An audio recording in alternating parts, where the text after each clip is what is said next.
ವೀಕ್ಷಕರೆಲ್ಲರಿಗೂ ನನ್ನ ನಮಸ್ಕಾರಗಳು.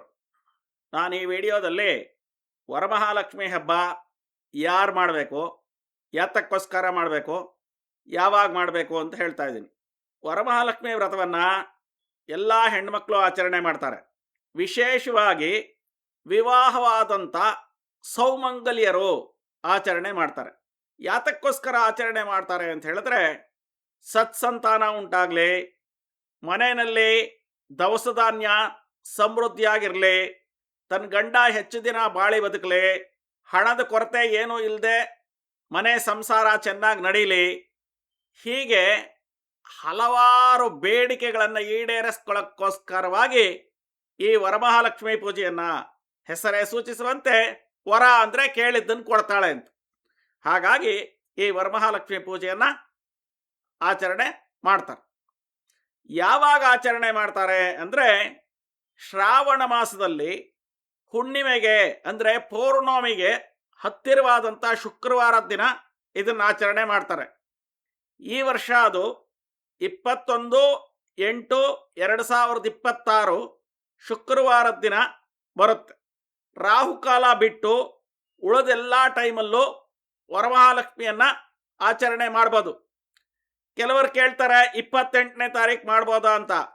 ಶ್ರಾವಣ ಮಾಸದ ಯಾವುದೇ ಶುಕ್ರವಾರದಲ್ಲಿ ನೀವು ಬೇಕಾದ್ರೆ ಪೂಜೆ ಮಾಡ್ಬೋದು, ಆದರೆ ವರಮಹಾಲಕ್ಷ್ಮಿ ಪೂಜೆ ಆಚರಣೆ ವಿಶೇಷವಾಗಿ 21ನೇ ತಾರೀಕು ಶುಕ್ರವಾರ ಬರುತ್ತೆ. ಇದು ಎಲ್ರಿಗೂ ಶುಭ ಫಲಗಳು ಉಂಟಾಗುತ್ತೆ. ನೀವು ಅವ್ರು ಹೀಗೆ ಹೇಳ್ತಾರೆ, ಇವ್ರು ಹಾಗೆ ಹೇಳ್ತಾರೆ ಅಂತೇಳಿ ಏನು ತಲೆ ಕೆಡಿಸ್ಕೋಬೇಡಿ. ಮುಹೂರ್ತ, ಲಗ್ನ ಯಾವುದೂ ಕೂಡ ದೇವರನ್ನ ಆರಾಧನೆ ಮಾಡೋಕ್ಕೆ ಇರಲ್ಲ. ಹೆದರ್ಕೊಂಡು ಯಾವುದೇ ಪೂಜೆಯನ್ನು ಮಾಡಬೇಡಿ. ಭಕ್ತಿಯಿಂದ ಪೂಜೆ ಮಾಡಿದ್ರೆ ಎಲ್ರಿಗೂ ಕೂಡ ಶುಭವಾಗುತ್ತೆ. ನಾವು ಎಲ್ಲ ವ್ರತಗಳ ವಿಧಿವಿಧಾನಗಳನ್ನು ಮಂತ್ರ ಪುರಸ್ಸರವಾಗಿ ವಿಡಿಯೋಗಳನ್ನು ಅಪ್ಲೋಡ್ ಮಾಡಿದ್ದೀವಿ. ನೀವು ನಮ್ಮ ವಿಡಿಯೋ ಪ್ಲೇ ಮಾಡಿಕೊಂಡು ಯಾವುದೇ ಅರ್ಚಕರ ಅಥವಾ ಪುರೋಹಿತರ ಸಹಾಯವಿಲ್ಲದೆ ಪೂಜೆಗಳನ್ನು ಸುಲಭವಾಗಿ ಸರಳವಾಗಿ ಮಾಡಿ ಮುಗಿಸಬಹುದು.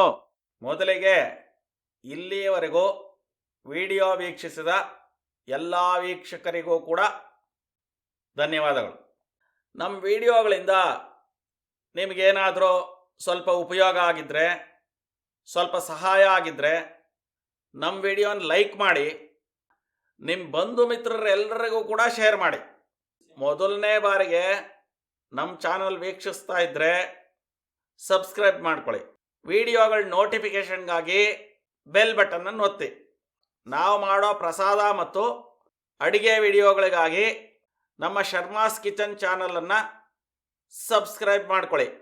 ಲೋಕಸ್ಸಮಸ್ತ ಸುಖಿನೋ ಭವಂತೋ, ಸಮಸ್ತ ಸನ್ಮಂಗಳಾನಿ ಭವಂತೋ.